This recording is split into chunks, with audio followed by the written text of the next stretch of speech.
जय गुरु जी, शुक्राना गुरु जी, अनंतम शुक्राना गुरु जी, हर पल हर सांस का शुक्राना गुरु जी।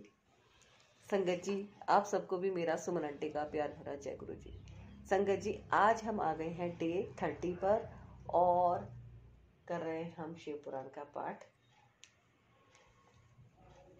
गुरु जी के आदेश से।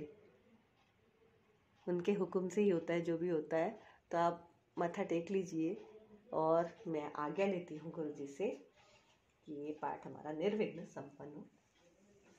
गणेश जी से भी आज्ञा लेते हैं। ओम जय श्री गणेशाय नमः, जय श्री गणेशाय नमः, जय श्री गणेशाय नमः। गौरी शंकर भगवान की जय, शिव शंकर भगवान की जय, शिव परिवार की जय। हर हर महादेव, हर हर महादेव, हर हर महादेव।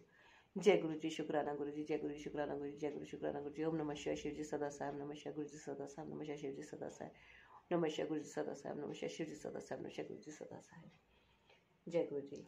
संगत जी, ये शिव पुराण का पाठ मैं गुरु जी के हुक्म से कर रही हूँ और आप सबके साथ मैं इसको शेयर भी कर रही हूँ। आप इस वीडियो को पूरा एंड तक जरूर देखिएगा, शिव पुराण का पाठ जरूर सुनिएगा और आगे अपने नियर एंड डियर में भी इसको जरूर शेयर कीजिएगा, है ना। तो कमेंट में गुरु जी का शुक्राना कीजिएगा जिन्होंने हमें ये प्रेरणा दी है। और गुरु जी ब्लेसिंग कल्याण की तो चैनल को सब्सक्राइब जरूर कर लीजिए, कर लिया तो आपका बहुत बहुत धन्यवाद। और आगे शेयर करना, कमेंट करना, लाइक करना बिल्कुल मत भूलना। स्टार्ट करते हैं हम। जय गुरु जी, शुक्राना गुरु जी। आज है डे 30। तो डे 30 में हम जो पाठ करने जा रहे हैं वो है शिव पुराण का भगवान शिव के द्विजश अवतार की कथा, राजा भद्रायु तथा रानी कीर्तिमालिनी की धार्मिक दृढ़ता की परीक्षा। तदंतर वैश्यनाथ अवतार का वर्णन करके नंदीश्वर जी ने द्विजश अवतार का प्रसंग चलाया। वे बोले, तात, पहले दिन नृपश्रेष्ठ भद्रायु का परिचय दिया गया था और जिन पर भगवान शिव ने ऋषभ रूप से अनुग्रह किया था, उन्हीं नरेश के धर्म की परीक्षा लेने के लिए वे भगवान फिर द्विजेश्वर रूप से प्रकट हुए थे।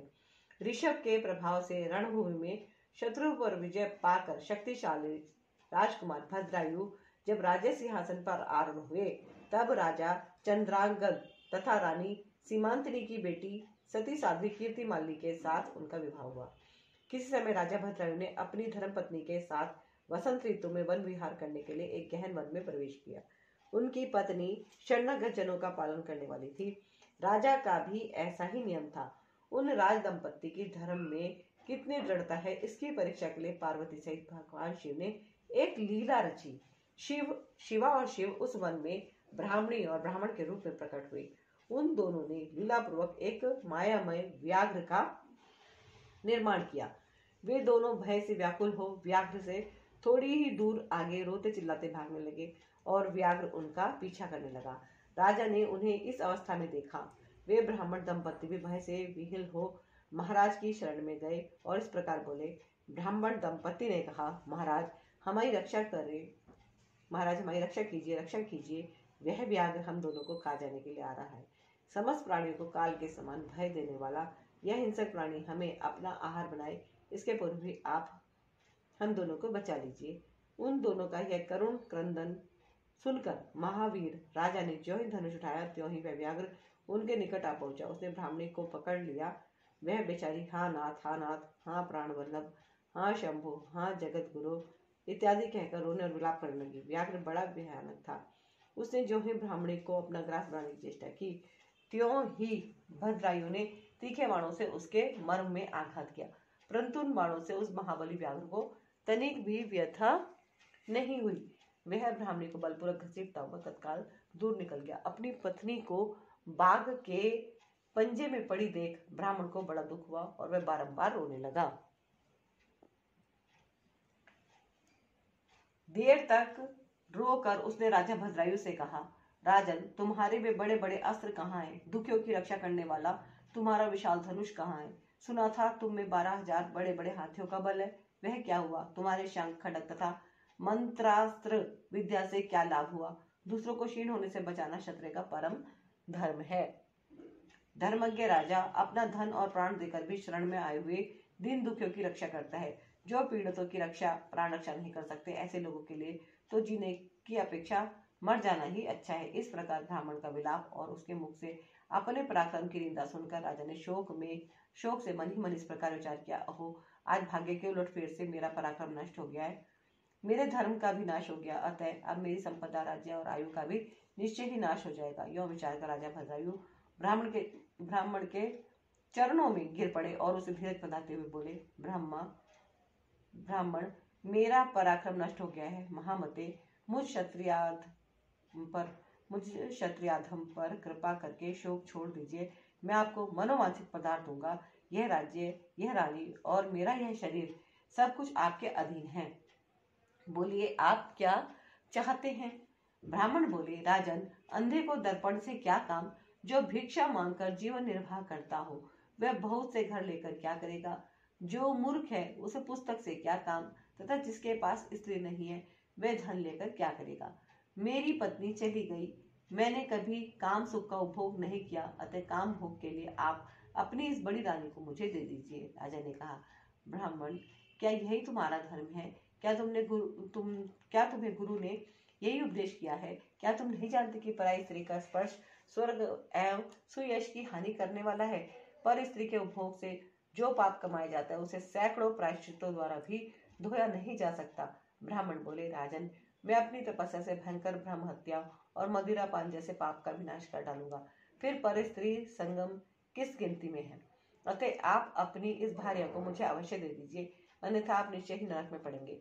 ब्राह्मण की इस बात पर राजा ने मन ही मन विचार किया कि ब्राह्मण के प्राणों की रक्षा न करने से महापाप होगा, अतः इससे बचने के लिए पत्नी को दे डालना ही श्रेष्ठ है। इस श्रेष्ठ ब्राह्मण को अपनी पत्नी देकर मैं पाप से मुक्त हो शीघ्र ही अग्नि में प्रवेश कर जाऊंगा। मन ही मन ऐसा निश्चय करके राजा ने आग जलाई और ब्राह्मण को बुलाकर उसे अपनी पत्नी को दे दिया। तत्पश्चात स्नान करके पवित्र देवताओं को प्रणाम करके उन्होंने अग्नि की 2 बार परिक्रमा की और एकाग्रचित होकर भगवान शिव का ध्यान किया। इस प्रकार राजा को अग्नि में गिरने के लिए उद्यत देख जगतपति भगवान विष्णु सहसा वहां प्रकट हो गए। उनके 5 मुख थे, मस्तक पर चंद्रकला आभूषण का काम दे रही थी, कुछ पीले रंग की जटा लटकी हुई थी। वे कोटि कोटि सूर्यों के समान तेजस्वी थे। हाथों में त्रिशूल, खड्गांग, कुठार, ढाल, मृग, अभय, वरद और पिनाक धारण किए बैल की पीठ पर बैठे हुए भगवान नीलकंठ को राजा ने अपने सामने प्रत्यक्ष देखा। उनके दर्शन जनित आनंद से युक्त हो भद्रायु ने हाथ जोड़कर सत्वन किया। राजा के स्तुति करने पर पार्वती के साथ प्रसन्न हुए महेश्वर ने कहा, राजन, तुमने किसी अन्य का चिंतन न करके जो सदा सर्वदा मेरा पूजन किया है, तुम्हारी इस भक्ति के कारण और तुम्हारे द्वारा की हुई इस पवित्र स्तुति को सुनकर मैं बहुत प्रसन्न हुआ हूँ। तुम्हारे भक्ति भाव की परीक्षा के लिए मैं स्वयं ब्राह्मण बनकर आया था। जिसे व्याघ्र ने ग्रस लिया था वह ब्राह्मणी और कोई नहीं, ये गिरिराज नंदिनी उमा देवी ही थी। तुम्हारे बाण मारने से भी जिसके शरीर को चोट नहीं पहुंची वह व्याघ्र माया निर्मित था। तुम्हारे धैर्य को देखने के लिए मैंने तुम्हारी पत्नी को मांगा था। इस कीर्तिमालिनी की और तुम्हारी भक्ति से मैं संतुष्ट हूँ। तुम कोई दुर्लभ वर मांगो, मैं उसे दूंगा। राजा बोला, देव, आप साक्षात परमेश्वर हैं। आपने सांसारिक ताप से घिरे हुए मुझ अधम को जो प्रत्यक्ष दर्शन दिया है, यही मेरे लिए महान वर है। देव, आप वरदाताओं में श्रेष्ठ हैं। आपसे मैं दूसरा कोई वर नहीं मांगता। मेरी यही इच्छा है कि मेरी रानी, मेरे माता पिता पद्याकर वैश्य और उसके पुत्र सुनय, इन सबको आप अपना पार्श्ववर्ती सेवक बना लीजिए। तत्पश्चात रानी कीर्तिमालिनी ने प्रणाम करके अपनी भक्ति से भगवान शंकर को प्रसन्न किया और यह उत्तम वर मांगा, महादेव, मेरे पिता चंद्रागत और माता सीमंतनी, इन दोनों को भी आपके समीप निवास प्राप्त हो। भक्त वत्सल भगवान गौरीपति ने प्रसन्न होकर एवं वस्तु कहा और उन दोनों पति पत्नी को इच्छानुसार वर देकर वे क्षण भर में अंतर्ध्यान हो गए। इधर राजा ने भगवान शंकर का प्रसाद प्राप्त करके रानी कीर्तिमालिनी के साथ प्रिय विषयों का उपभोग किया और 10,000 वर्षों तक राज्य करने के पश्चात अपने पुत्रों को राज्य देकर उन्होंने शिव जी के परम पद को प्राप्त किया। राजा और रानी दोनों ही भक्ति पूर्वक महादेव जी की पूजा करके भगवान शिव के धाम को प्राप्त हुए। यह परम पवित्र, पाप नाशक एवं अत्यंत गोपनीय भगवान शिव का विचित्र गुणानुवाद जो विद्वानों को सुनाता है अथवा स्वयं भी शुद्ध चित होकर पढ़ता है, वह श्लोक में भोग ऐश्वर्य को प्राप्त कर अंत में भगवान शिव को प्राप्त होता है। अध्याय 26 और 27 शत्रुद्र संहिता संपन्न हुआ। बोलो शिव शंकर भगवान की जय, गौरी शंकर की जय, शिव परिवार की जय। हर हर महादेव, हर हर महादेव, हर हर महादेव। जय गुरु जी, शुक्राना गुरु जी, जय गुरु जी, शुक्राना गुरु, जय गुरु शुक्राना गुरु जी। ओम नमः शिवाय। शिव जी सदा साहब नमः, शिव गुरु जी सदा साहब नमः, शिव जी सदा साहब नमः, शिव गुरु जी सदा साहब नमः, शिव जी सदा साहब शिव गुरु जी। भगवान शिव का यतिनाथ एवं हंस नामक अवतार। नंदीश्वर कहते हैं, मुने अब मैं परमात्मा शिव के यतिनाथ नामक अवतार का वर्णन करता हूँ। मुनीश्वर अर्बुदाचल नामक पर्वत के समीप एक भील रहता था जिसका नाम था आहुक। उसकी पत्नी को लोग आहुका कहते थे। वह उत्तम व्रत का पालन करने वाली थी। वे दोनों पति पत्नी महान शिव भक्त थे और शिव की आराधना पूजा में लगे रहते। एक दिन वे शिव भक्त भील अपनी पत्नी के लिए आहार की खोज करने के निमित्त जंगल में बहुत दूर चला गया। इसी समय संध्या काल में भील की परीक्षा लेने के लिए भगवान शंकर सन्यासी का रूप धारण करके घर आए। इतने में उस घर का मालिक भील भी चला आया और उसने बड़े प्रेम से उन यतिराज का पूजन किया। उसके मनोभाव की परीक्षा के लिए उन यतीश्वर ने दीनवाणी में कहा, भील आज रात में यहाँ रहने के लिए मुझे स्थान दो, सवेरा होते ही चला जाऊंगा, तुम्हारा सदा कल्याण हो। भील बोला, स्वामी जी आप ठीक कहते हैं, तथापि मेरी बात सुनिए, मेरे घर में स्थान तो बहुत थोड़ा है, फिर उसमें आपका रहना कैसे हो सकता है। भील की यह बात सुनकर स्वामी जी वहां से चले जाने को उद्धत हो गए। तब भील ने कहा, प्राणनाथ आप स्वामी जी को स्थान दे दीजिए, घर आए हुए अतिथि को निराश न लौटाइए, अन्यथा हमारे गृहस्थ धर्म के पालन में बाधा पहुंचेगी। आप स्वामी जी के साथ सुखपूर्वक घर के भीतर रहिए और मैं बड़े बड़े अस्त्र शस्त्र लेकर बाहर खड़ी रहूंगी। पत्नी की यह बात सुनकर भील ने सोचा, स्त्री को घर से बाहर निकालकर मैं भीतर कैसे रह सकता हूँ। सन्यासी जी का अन्यत्र जाना भी मेरे लिए अधर्म कारक ही होगा। ये दोनों ही कार्य एक गृहस्थ के लिए सर्वथा अनुचित है, अतः मुझे घर के बाहर रहना चाहिए। जो होनहार होगी वह तो होकर ही रहेगी। ऐसा सोचकर आग्रह करके उसने स्त्री को और सन्यासी जी को तो सानंद घर के भीतर रख दिया और स्वयं वह भील अपने आयुध पास रखकर घर से बाहर खड़ा हो गया। रात में जंगली क्रूर एवं हिंसक पशु उसे पीड़ा देने लगे।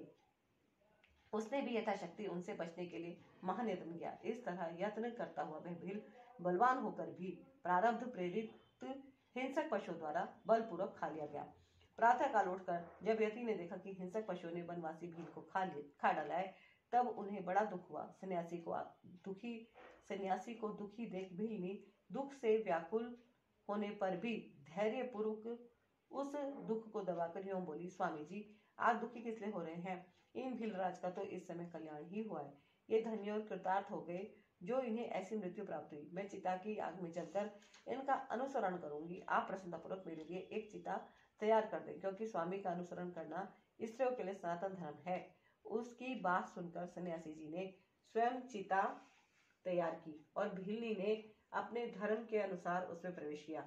इसी समय भगवान शंकर अपने साक्षात स्वरूप से उसके सामने प्रकट हो गए और उसकी प्रशंसा करते हुए बोले, तुम धन्य हो, मैं तुम पर प्रसन्न हूँ, तुम स्वेच्छा अनुसार वर मांगो, तुम्हारे लिए मुझे कुछ भी अदेय नहीं है। भगवान शंकर का यह परमानंददायक वचन सुनकर भीलनी को बड़ा सुख मिला। वह ऐसी विभोर हो गई कि उसे किसी भी बात की सुध नहीं रही। उसकी उस अवस्था को लक्ष्य करके भगवान शंकर और भी प्रसन्न हुए और उसके ना मांगने पर भी उसे वर देते हुए बोले, मेरा जो यति रूप है वह भावी जन्म में हंस रूप से प्रकट होगा और प्रसन्नता पूर्वक तुम दोनों का परस्पर संयोग कराएगा। यह भील निषद देश की उत्तम राजधानी में राजा वीरसेन का श्रेष्ठ पुत्र होगा।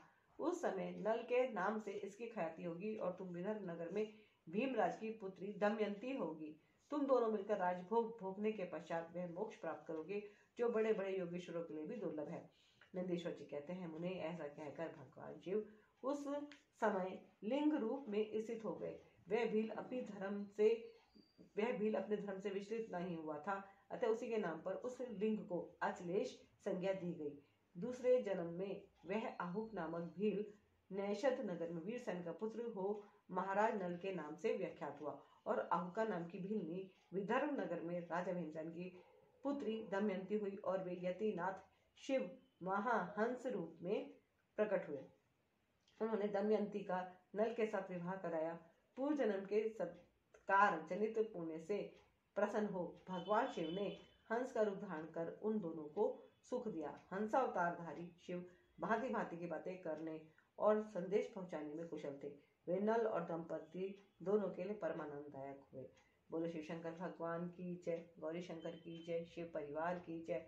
हर हर महादेव, हर हर महादेव, हर हर महादेव। जय गुरु जी, शुक्राना गुरु जी, जय गुरु जी, शुक्राना गुरु जी, जय गुरु, शुक्राना गुरु जी। ओम नमः शिवाय, शिव जी सदा साई, नमः गुरु जी सदा साई। ओम नमः शिवाय, शिव जी सदा साई, नमः गुरु जी सदा साई, नमः शिव जी सदा साई, जय गुरु जी सदा साई। भगवान शिव के कृष्ण दर्शन नामक अवतार की कथा। नंदीश्वर जी कहते हैं, सनत कुमार जी, भगवान शंभु के एक उत्तम अवतार का नाम कृष्ण दर्शन है, जिसने राजा नभक को ज्ञान प्रदान किया था। उसका वर्णन करता हूँ, सुनो। शासदेव नामक मनु के जो इक्ष्वाकु आदि पुत्र थे, उनमें नवम का नाम नभक था, जिनका पुत्र नभाग नाम से प्रसिद्ध हुआ। बोले नभाग नाम से प्रसिद्ध हुआ। नभाग के ही पुत्र अम्बरीश हुए, जो भगवान विष्णु के भक्त थे तथा जिनकी ब्राह्मण भक्ति देखकर उनके ऊपर महर्षि दुर्वासा प्रसन्न हुए थे। मुने अम्बरीश के पितामह जो नभग कहे गए हैं, उनके चरित्र का वर्णन सुनो। उन्हीं को भगवान शिव ने ज्ञान प्रदान किया था। मनु पुत्र नभग बड़े बुद्धिमान थे। उन्होंने विद्याधन के लिए दीर्घ काल तक इंद्रिय संयम पूर्वक गुरुकुल में निवास किया। इसी बीच में इक्ष्वाकु आदि भाइयों ने नभग के लिए कोई भाग न देकर पिता की संपत्ति आपस में बांट ली और अपना अपना भाग लेकर वे उत्तम रीति से राज्य का पालन करने लगे। उन सबने पिता की आज्ञा से ही धन का बंटवारा किया था। कुछ काल के पश्चात ब्रह्मचारी नभग गुरुकुल से सांगोपांग वेदों का अध्ययन करके वहां आए। उन्होंने देखा सब भाई सारी संपत्ति का बंटवारा करके अपना अपना भाग ले चुके हैं। तब उन्होंने भी बड़े स्नेह से दाएं भाग पाने की इच्छा रखकर अपने इक्ष्वाकु आदि बंधुओं से कहा, भाइयों, मेरे लिए भाग दिए बिना ही आप लोगों ने आपस में सारी संपत्ति का बंटवारा कर लिया, अतः अब प्रसन्नतापूर्वक मुझे भी हिस्सा दीजिए। मैं अपना दाएं भाग लेने के लिए ही यहाँ आया हूँ। भाई बोले, जब संपत्ति का बंटवारा हो रहा था उस समय हम तुम्हारे लिए भाग देना भूल गए थे। अब इस समय पिताजी को ही तुम्हारे हिस्से में दे देते हैं, तुम उन्हीं को ले लो, इसमें संशय नहीं है। भाइयों का वचन सुनकर नभग को बड़ा विस्मय हुआ। वे पिता के पास जाकर बोले, तात, मैं विद्याधन के लिए गुरुकुल में गया था और वहां अब तक ब्रह्मचारी रहा हूँ। इसी बीच में भाइयों ने मुझे छोड़कर आपस में धन का बंटवारा कर लिया है। वहां से लौटकर जब मैंने अपने हिस्से के बारे में उनसे पूछा, तब उन्होंने आपको मेरा हिस्सा बता दिया, अतः उसके लिए मैं आपकी सेवा में आया हूँ। नभग की वह बात सुनकर पिता को बड़ा विस्मय हुआ।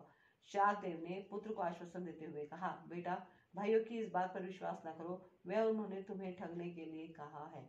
मैं तुम्हारे लिए भोग साधक उत्तम दाय नहीं बन सकता, तथापि उन वंचकों ने यदि मुझे दाय के रूप में तुम्हें दे दिया है, तो मैं तुम्हारी जीविका का एक उपाय बताता हूँ। सुनो, इन दिनों उत्तम बुद्धि वाले आंगीर संगोत्रीय ब्राह्मण एक बहुत बड़ा यज्ञ कर रहे हैं। उस कर्म में प्रत्येक छठे दिन का कार्य वे ठीक ठीक नहीं समझ पाते, उनमें उनसे भूल हो जाती है। तुम वहां जाओ और उन ब्राह्मणों को विश्वदेव संबंधी 2 सूक्त बतला दिया करो, इससे वह यज्ञ शुद्ध रूप से संपादित होगा। वह यज्ञ समाप्त होने पर वे ब्राह्मण जब स्वर्ग को जाने लगेंगे, उस समय संतुष्ट होकर अपने यज्ञ से बचा हुआ सारा धन तुम्हें दे देंगे। पिताजी की यह बात सुनकर सत्यवादी नभग बड़ी प्रसन्नता के साथ उस उत्तम यज्ञ में गए। मुने वहां छठे दिन के कर्म में बुद्धिमान मनुपुत्र ने वैश्वदेव संबंधी 2 सूत्रों का स्पष्ट रूप से उच्चारण किया। यज्ञ कर्म समाप्त होने पर वे आंगिरस ब्राह्मण यज्ञ से बचा हुआ अपना अपना धन नभग को देकर स्वर्गलोक को चले गए। उस यज्ञ शिष्ट धन को जब ये ग्रहण करने लगे, उस समय सुंदर लीला करने वाले भगवान शिव तत्काल वहां प्रकट हो गए। उनके सारे अंग बड़े सुंदर थे, परंतु नेत्रकाल थे। उन्होंने नभग से पूछा, तुम कौन हो जो इस धन को ले रहे हो? यह तो मेरी संपत्ति है, तुम्हें किसने यहाँ भेजा है? सब बातें ठीक ठीक बताओ। नभग ने कहा, यह तो यज्ञ से बचा हुआ धन है, जिसे ऋषियों ने मुझे दिया है। अब ये मेरी ही संपत्ति है, इसको लेने से तुम मुझे कैसे रोक रहे हो? कृष्ण दर्शन ने कहा, तात, हम दोनों के इस झगड़े में तुम्हारे पिता ही पंच रहेंगे। जाकर उनसे पूछो और वे जो निर्णय दे उसे ठीक ठीक यहाँ आकर बताओ। उनकी बात सुनकर नभग ने पिता के पास जाकर उक्त प्रश्न को उनके सामने रखा। शाहदेव को कोई पुरानी बात याद आ गई और उन्होंने भगवान शिव के चरण कमलों का चिंतन करते हुए कहा, मनु बोले, तात, वे पुरुष जो तुम्हें वह धन लेने से रोक रहे हैं साक्षात भगवान शिव ही हैं। यूं तो संसार की सारी वस्तु ही उन्हीं की है, परंतु यज्ञ से प्राप्त हुए धन पर उनका विशेष अधिकार है। यज्ञ करने से जो धन बच जाता है उसे भगवान रुद्र का भाग निश्चित किया गया है। अतः यज्ञावशिष्ट सारी वस्तुएं ग्रहण करने के लिए अधिकारी सर्वेश्वर महादेव जी ही हैं। उनकी इच्छा से ही दूसरे लोग उस वस्तु को ले सकते हैं। भगवान शिव तुम पर कृपा करने के लिए ही वहां वैसा रूप धारण करके आए हैं। तुम वहीं जाओ और उन्हें प्रसन्न करो, अपने अपराध के लिए क्षमा मांगो और प्रणाम पूर्वक उनकी स्तुति करो। नमक पिता की आज्ञा से वहां गए और भगवान को प्रणाम करके हाथ जोड़कर बोले, महेश्वर, यह सारी त्रिलोकी ही आपकी है। फिर यज्ञ से बचे हुए धन के लिए तो कहना ही क्या है, निश्चय इस पर आपका अधिकार है, यही मेरे पिता ने निर्णय दिया है। नाथ, मैंने यथार्थ बात न जानने के कारण भ्रमवश जो कुछ कहा है, मेरे उस अपराध को क्षमा कीजिए। मैं आपके चरणों में मस्तक रखकर यह प्रार्थना करता हूँ कि आप मुझ पर प्रसन्न हो। ऐसे कहकर नभग ने अत्यंत दीनतापूर्ण हृदय से दोनों हाथ जोड़कर महेश्वर कृष्ण दर्शन का सत्वन किया। उधर श्राद्ध देव ने भी अपने अपराध के लिए क्षमा मांगते हुए भगवान शिव की स्तुति की। तदंतर भगवान रुद्र ने मन ही मन प्रसन्न हो नभग को कृपा दृष्टि से देखा और मुस्कुराते बोले, कृष्ण दर्शन बोले, नभग, तुम्हारे पिता ने जो धर्मानुकूल बात कही है वे ठीक ही है। तुमने भी साधु स्वभाव के कारण सत्य ही कहा है, इसलिए मैं तुम्हारे ऊपर बहुत प्रसन्न हूँ और कृपा पूर्वक तुम्हें सनातन ब्रह्म तत्व का ज्ञान प्रदान कर रहा हूँ। इस समय यह सारा धन मैंने तुम्हें दे दिया, अब तुम इसे ग्रहण करो। इस लोक में निर्विकार रहकर सुख भोगो, अंत में मेरी कृपा से तुम्हें सदगति प्राप्त होगी। ऐसा कहकर भगवान रुद्र सबके देखते देखते वहीं अंतर्ध्यान हो गए। साथ ही रुद्रशाल देव भी अपने पुत्र नभग के साथ अपने स्थान को लौट आए। इस लोक में विपुल भोगों का उपभोग करके अंत में वे भगवान शिव के धाम चले गए। ब्रह्मा, इस प्रकार तुमसे मैंने भगवान शिव के कृष्ण दर्शन नामक अवतार का वर्णन किया है। जो इस आख्यान को पढ़ता और सुनता है उसे संपूर्ण मनोवांछित फल प्राप्त हो जाता है। अध्याय 29 समाप्त। बोलो शिव शंकर भगवान की जय, गौरी शंकर की जय, शिव परिवार की जय। हर हर महादेव, हर हर महादेव, हर हर महादेव। जय गुरु जी, शुक्राना गुरु जी, जय गुरु जी, शुक्राना गुरु जी, जय गुरु जी, शुक्राना गुरु जी। ओम नमः शिवाय। शिव जी सदा साहेब नमः, शिव गुरु जी सदा साहेब, शिव जी सदा साहेब नमः, शिव गुरु जी सदा साहेब नमः, शिव जी सदा साहेब नमः, शिव गुरु जी सदा साहेब। भगवान शिव के अवधूतेश्वर अवतार की कथा और उसकी महिमा का वर्णन। नंदीश्वर जी कहते हैं, सनत कुमार, अब तुम परमेश्वर शिव के अवधूतेश्वर नामक अवतार का वर्णन सुनो, जिसने इंद्र के घमंड को चूर चूर कर दिया था। पहले की बात है, इंद्र संपूर्ण देवताओं तथा बृहस्पति जी को साथ लेकर भगवान शिव का दर्शन करने के लिए कैलाश पर्वत पर गए। उस समय बृहस्पति और इंद्र के शुभागमन की बात जानकर भगवान शंकर उन दोनों की परीक्षा लेने के लिए अवधूत बन गए। उनके शरीर पर कोई वस्त्र नहीं था। वे प्रज्वलित अग्नि के समान तेजस्वी होने के कारण महाभयंकर जान पड़ते थे। उनकी आकृति बड़ी सुंदर दिखाई देती थी। वे राह रोक कर खड़े थे। बृहस्पति और इंद्र ने शिव के समीप जाते समय देखा, एक अद्भुत शरीरधारी पुरुष रास्ते के बीच में खड़ा है। इंद्र को अपने अधिकार पर बड़ा गर्व था, इसलिए वे यह न जान सके कि ये साक्षात भगवान शंकर ही हैं। उन्होंने मार्ग में खड़े हुए पुरुष से पूछा, तुम कौन हो? इस नग्न अवधूत वेश में कहाँ से आए हो? तुम्हारा नाम क्या है? सब बातें ठीक ठीक बताओ, देर न करना। भगवान शिव अपने स्थान पर हैं या इस समय कहीं अन्यत्र गए हैं। मैं देवताओं तथा गुरु जी के साथ उन्हीं के दर्शन के लिए जा रहा हूँ। इंद्र के बारंबार पूछने पर भी महान कौतुक करने वाले अहंकारहारी महायोगी त्रिलोकीनाथ शिव कुछ न बोले, चुप ही रहे। तब अपने ऐश्वर्य का घमंड रखने वाले देवराज इंद्र ने रोष में आकर उस जटाधारी पुरुष को फटकारा और इस प्रकार कहा। इंद्र बोले, अरे मूढ़ दुर्मते, तू बार बार पूछने पर भी उत्तर नहीं देता, अतः तुझे व्रत से मारता हूँ, देखूं कौन तेरी रक्षा करता है। ऐसा कहकर उस दिगंबर पुरुष की ओर क्रोध पूर्वक देखते हुए इंद्र ने उसे मार डालने के लिए ब्रज उठाया। यह देख भगवान शंकर ने शीघ्र ही उस ब्रज का स्तंभन कर दिया। उनकी बाह अकड़ गई, इसलिए वे ब्रज का प्रहार न कर सके। तदंतर वह पुरुष तत्काल ही क्रोध के कारण तेज से प्रज्वलित हो उठा, मानो इंद्र को जला देता हो। भुजाओं के स्तंभित हो जाने के कारण शची वल्लभ इंद्र क्रोध से उस सर्प की भांति चलने लगे, जिसका पराक्रम मंत्र के बल से अवरुद्ध हो गया हो। बृहस्पति ने उस पुरुष को अपने तेज से प्रज्वलित होता देख तत्काल ही यह समझ लिया कि ये साक्षात भगवान हर हैं, इसलिए तो वे हाथ जोड़कर प्रणाम करके उनकी स्तुति करने लगे।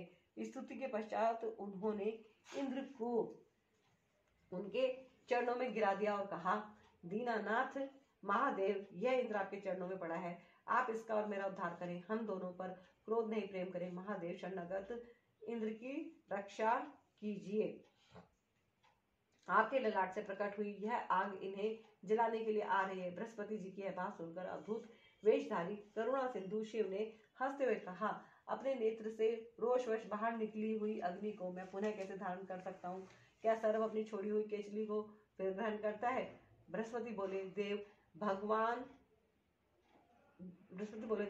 भगवान भक्त सदा ही कृपा के पात्र होते हैं।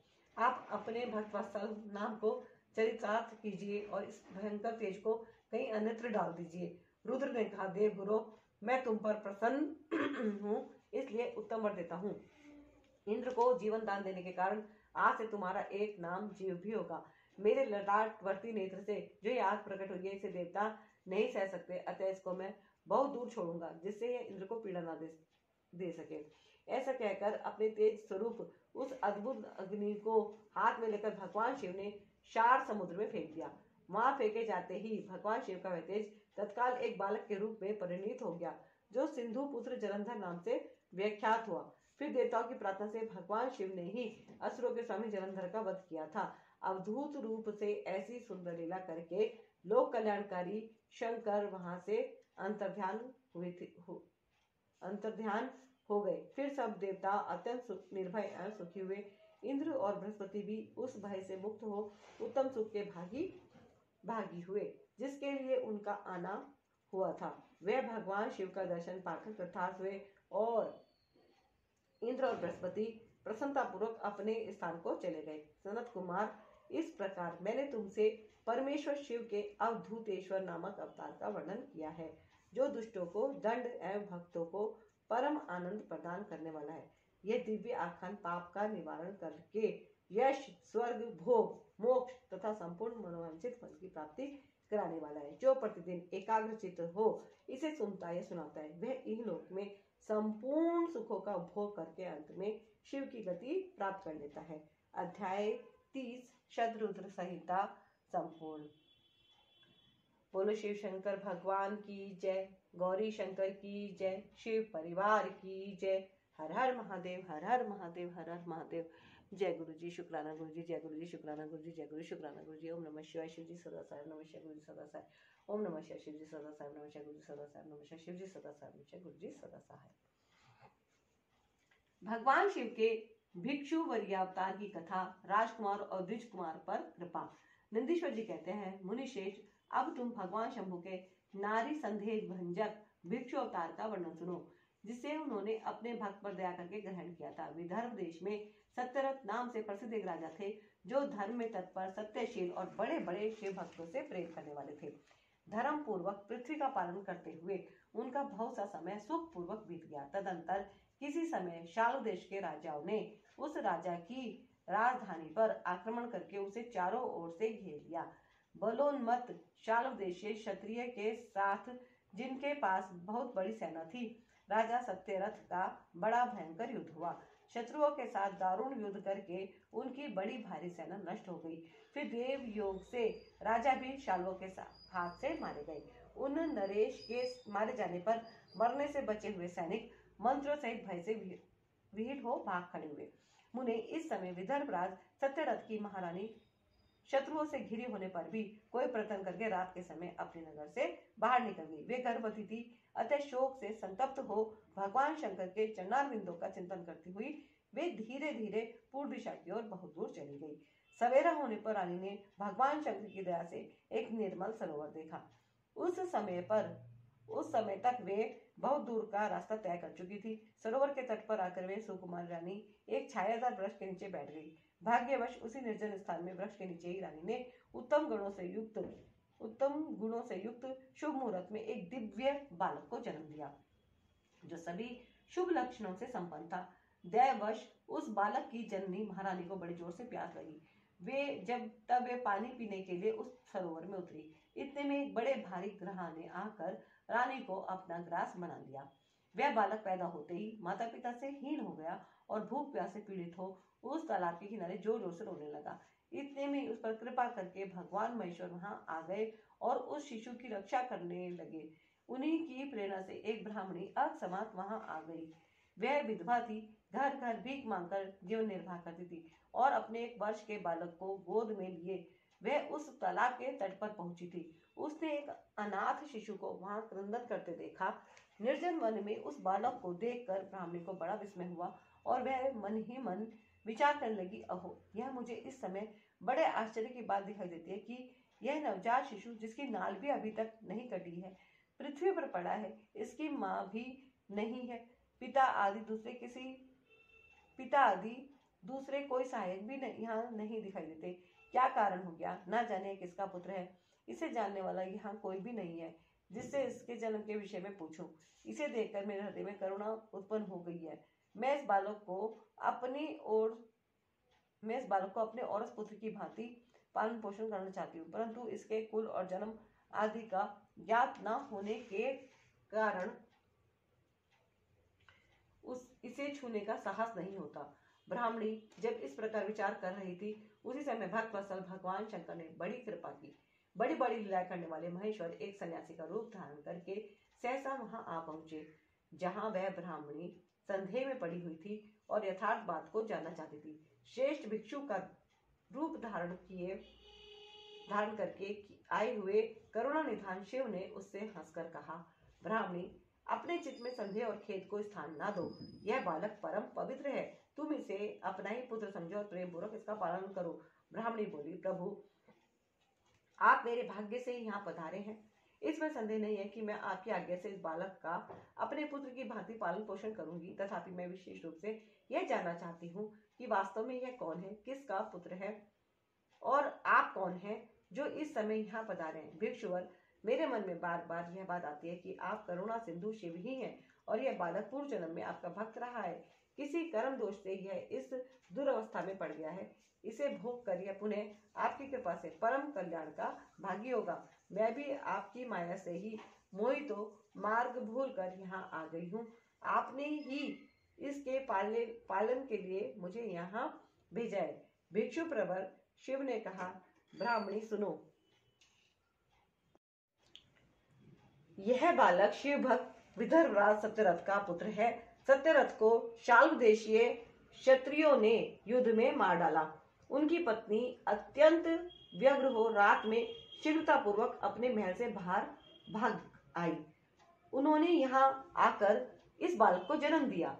सवेरा होने पर वे प्यास से पीड़ित हो सरोवर में उतरी। उसी समय देववश एक ग्रह ने आकर उन्हें अपना आहार बना लिया। ब्राह्मणी ने पूछा, भिक्षु देव, क्या कारण है कि इसके पिता राजा सत्यरथ शेष भोगों के उपभोग के समय बीच में ही शाल्व देशीय शत्रुओं द्वारा मार डाले गए? किस कारण से इस शिशु की माता को ग्रह ने खा लिया और यह शिशु जो जन्म से ही अनाथ और बंधुहीन हो गया, इसका क्या कारण है? मेरा अपना पुत्र भी अत्यंत दरिद्र एवं भिक्षुक क्यों हुआ तथा मेरे इन दोनों पुत्रों को भविष्य में कैसे सुख प्राप्त होगा? भिक्षु वर्य शिव ने कहा, इस राजकुमार के पिता विदर्भराज पूर्व जन्म में पांडे देश के श्रेष्ठ राजा थे।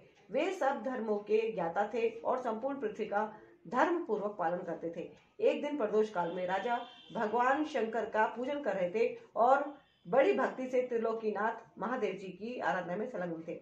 उसी समय नगर में सब और बड़ा भारी कोलाहल मचा।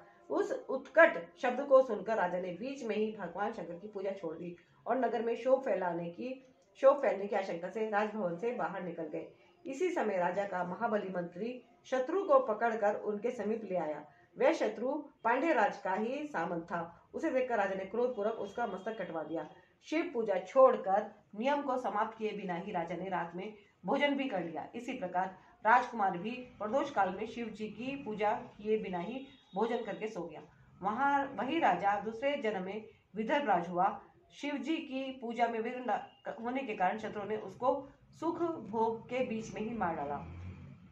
पूर्व जन्म में जो उसका पुत्र था वही इस जन्म में भी हुआ। शिव जी की पूजा का उल्लंघन करने के कारण यह दरिद्रता को प्राप्त हुआ। इसकी माता ने पूर्व जन्म में छल से अपनी सौत को मार डाला था, उसी महान पाप के कारण ही वह इस जन्म में ग्रह के द्वारा मारी गई। ब्राह्मणी, यह तुम्हारा पुत्र पूर्व जन्म में उत्तम ब्राह्मण था। इसने सारी आयु केवल दान लेने में बिताई है, यज्ञ आदि सत्कर्म नहीं किए हैं, इसलिए यह दरिद्रता को प्राप्त हुआ। इस दोष का निवारण करने के लिए अब तुम भगवान शंकर की शरण में जाओ। ये दोनों बालक यज्ञोपवीत संस्कार के पश्चात भगवान शिव की आराधना करें, भगवान शिव इनका कल्याण करेंगे। इस प्रकार ब्राह्मणी को उपदेश देकर भिक्षु शेष सन्यासी का शरीर धारण करने वाले भक्तवत्सल शिव ने उसे अपने उत्तम स्वरूप का दर्शन कराया। उन्हें साक्षात शिव जानकर ब्राह्मण पत्नी ने प्रणाम किया और प्रेम से गदगद वाणी द्वारा उनकी स्तुति की। तत्पश्चात भगवान शिव वहीं अंतर्ध्यान हो गए। उनके चले जाने पर ब्राह्मणी उस बालक को लेकर अपने पुत्र के साथ घर को चली गई। एक चक्रा नाम के सुंदर ग्राम में उसने घर बना रखा था। वह उत्तम अन्न से अपने बेटे तथा राजकुमार का भी पालन पोषण करने लगी। यथा समय ब्राह्मणों ने उन दोनों को यज्ञोपवीत संस्कार कर दिया। वे दोनों शिव की पूजा में तत्पर रहते हुए घर पर ही पड़े हुए। शांडिल्य मुनि के उपदेश से नियम परायण हो वे दोनों शुभ व्रत रखकर प्रदोष काल में शंकर जी की पूजा करते थे। एक दिन द्विजकुमार राजकुमार को साथ लिए बिना ही नदी में स्नान करने के लिए गया। वहां उसे निधि से भरा हुआ एक सुंदर कलश मिल गया। इस प्रकार भगवान शंकर की पूजा करते हुए उन दोनों कुमारों का उसी घर में 1 वर्ष व्यतीत हो गया। तदंतर एक दिन राजकुमार उस ब्राह्मण कुमार के साथ वन में गया। वहां अकस्मात एक गंधर्व कन्या आ गई। उसके पिता ने वह कन्या राजकुमार को दे दी। गंधर्व कन्या से विवाह करके राजकुमार निष्कंटक राज्य भोगने लगे। जिस ब्राह्मण पत्नी ने पहले अपने पुत्र की भांति उसका पालन पोषण किया था, वही उस समय राजमाता हुई और वह ब्राह्मण कुमार उसका भाई हुआ। राजा का नाम धर्मगुप्त था। इस प्रकार देवेश्वर शिव की आराधना करके राजा धर्मगुप्त अपनी उस रानी के साथ विदर्भ देश में राजोचित सुख का उपभोग करने लगा। यह मैंने तुमसे शिव के भिक्षुवर्य अवतार का वर्णन किया। जिन्होंने राजा धर्मगुप्त को बाल्यकाल में सुख प्रदान किया था, वह पवित्र आख्यान पापहारी परम पवित्र परम पावन चारों पुरुषार्थों का साधक तथा संपूर्ण अभिष्टों को देने वाला है। जो प्रतिदिन एकाग्रचित होकर इसे सुनता या सुनाता है, वह इस लोक में संपूर्ण भोगों का उपभोग करके अंत में भगवान शिव के धाम जाता है। अध्याय 31 शत्रु रुद्र संहिता संपूर्ण हुआ। बोलो शिव शंकर भगवान की जय, गौरी शंकर की जय, शिव परिवार की जय। हर हर महादेव, हर हर महादेव, हर हर महादेव। जय गुरु जी, शुक्राना गुरु जी, जय गुरु शुक्राना गुरु, जय गुरु शुक्राना गुरु जी। ओम नमः शिवाय। शिव जी सदा साहेब, नमः शिवाय। गुरु जी सदा साहेब, नमः शिवाय। शिव जी सदा साहेब, नमः शिवाय। गुरु जी सदा साहेब, नमः शिवाय। शिव जी सदा साहेब, जय गुरु जी सदा साहेब। शिव के सुरेश्वर अवतार की कथा, उपमन्यु की तपस्या और उन्हें उत्तम वर की प्राप्ति। नंदीश्वर जी कहते हैं, सनत कुमार जी, अब मैं परमात्मा शिव के सुरेश्वर अवतार का वर्णन करूंगा, जिन्होंने धौम्य के बड़े भाई उपमन्यु का ही साधन किया था। उपमन्यु व्याघ्रपाद मुनि के पुत्र थे। उन्होंने पूर्व जन्म में ही सिद्धि प्राप्त कर ली थी और वर्तमान जन्म में मुनि कुमार के रूप में प्रकट हुए थे। वे शैशवावस्था से ही माता के साथ मामा के घर में रहते थे और दैववश दरिद्र थे। एक दिन उन्हें बहुत कम दूध पीने को मिला, इसलिए अपनी माता से वे बारंबार दूध मांगने लगे। उनकी तपस्विनी माता ने घर के भीतर जाकर एक उपाय किया। उच्च वृत्ति से लाए हुए कुछ बीजों को सिल पर पीसा और उन्हें पानी में घोलकर कृत्रिम दूध तैयार किया। फिर बेटे को पुचकार कर वह उसे पीने को दिया। माँ के दिए हुए उस नकली दूध को पीकर बालक उपमन्यु बोले, यह तो दूध नहीं है। इतना कहकर वे फिर रोने लगे। बेटे का रोना धोना सुनकर माँ को बड़ा दुख हुआ। अपने हाथ से उपमन्यु की दोनों आंखें पोंछकर उनकी लक्ष्मी जैसी माता ने कहा, बेटा, हम लोग सदा वन में निवास करते हैं, हमें यहाँ दूध कहाँ से मिल सकता है। भगवान शिव की कृपा के बिना किसी को दूध नहीं मिलता। बस पूर्व जन्म में भगवान शिव के लिए जो कुछ किया गया है, वर्तमान जन्म में वही मिलता है। माता की यह बात सुनकर उपमन्यु ने भगवान शिव की आराधना करने का निश्चय किया। वे तपस्या के लिए हिमालय पर्वत पर गए और वहां वायु पीकर रहने लगे। उन्होंने 8 ईंटों का एक मंदिर बनाया और उसके भीतर मिट्टी के शिवलिंग की स्थापना करके उसमें माता पार्वती सहित शिव का आह्वान किया। तत्पश्चात जंगल के पत्र पुष्प आदि लेकर भक्ति भाव से पंचाक्षर मंत्र के उच्चारण पूर्वक सांब शिव की पूजा करने लगे। माता पार्वती और शिव का ध्यान करके उनकी पूजा करने के पश्चात वे पंचाक्षर मंत्र का जप किया करते थे। इस तरह दीर्घ काल तक उन्होंने बड़ी भारी तपस्या की। मुने बालक उपमन्यु की तपस्या से चराचर प्राणियों सहित त्रिभुवन संतप्त हो उठा। तब देवताओं की प्रार्थना से उपमन्यु के भक्ति भाव की परीक्षा लेने के लिए भगवान शंकर उनके समीप पधारे। उस समय शिव ने देवराज इंद्र का, पार्वती ने शची का, नंदीश्वर ऋषभ ने ऐरावत हाथी का तथा शिव के गणों ने संपूर्ण देवताओं का रूप धारण कर लिया। निकट आने पर सुरेश्वर रूपधारी शिव ने बालक उपमन्यु को वर मांगने के लिए कहा। उपमन्यु ने पहले तो शिव भक्ति मांगी, फिर अपने को इंद्र बताकर जब उन्होंने शिव की निंदा की, तब उस बालक ने भगवान शिव के अतिरिक्त दूसरे किसी से कुछ भी लेना अस्वीकार कर दिया। वे इंद्र को मारकर स्वयं भी मर जाने को उद्यत हो गए। उन्होंने जो अघोरास्त्र चलाया उसे नंदी ने पकड़ लिया और उन्होंने अपने को जलाने के लिए जो अग्नि की धारणा की उसे भगवान शिव ने शांत कर दिया। फिर वे सब के सब अपने यथार्थ स्वरूप में प्रकट हो गए। शिव ने उपमन्यु को अपना पुत्र माना और उनका मस्तक सूंघकर कहा, बस मैं तुम्हारा पिता और ये पार्वती देवी तुम्हारी माता है। तुम्हें आज से सनातन कुमारत्व प्राप्त होगा। मैं तुम्हारे लिए दूध, दही और मधु के सहस्त्रों समुद्र देता हूँ। भक्ष्य भोज्य आदि पदार्थों के भी समुद्र तुम्हारे लिए सुलभ होंगे। मैं तुम्हें अमरत्व तथा अपने गणों का आधिपत्य प्रदान करता हूँ। ऐसा कहकर शंभु ने उपमन्यु को बहुत से दिव्य वर दिए। पाशुपत व्रत, पाशुपत ज्ञान तथा व्रत योग का उपदेश किया, प्रवचन की शक्ति दी और अपना परम पद अर्पित किया। फिर दोनों हाथों से उपमन्यु को हृदय से लगाकर उनका मस्तक सूंघा और देवी पार्वती को सौंपते हुए कहा, यह तुम्हारा बेटा है। पार्वती ने भी बड़े प्यार से उनके मस्तक पर अपना कर कमल रखा और उन्हें अक्षय कुमार पद प्रदान किया। शिव ने संतुष्ट होकर उनके लिए पिंडीभूत एवं अविनाशी साकार क्षीर सागर प्रस्तुत कर दिया। साथ ही योग संबंधी ऐश्वर्य, नित्य संतोष, अक्षय ब्रह्म विद्या तथा उत्तम समृद्धि प्रदान की। उनके कुल और गोत्र के अक्षय होने का वरदान दिया और यह भी कहा कि मैं तुम्हारे इस आश्रम पर नित्य निवास करूंगा। इतना कहकर भगवान शिव अंतर्ध्यान हो गए। उपमन्यु वर पाकर प्रसन्नतापूर्वक घर आए। उन्होंने माता से सब बातें बताई। सुनकर माता को बड़ा हर्ष हुआ। उपमन्यु सबके पूजनीय और अधिक सुखी हो गए। तत्तात इस प्रकार मैंने तुमसे परमेश्वर शिव के सुरेश्वरा अवतार का वर्णन किया है।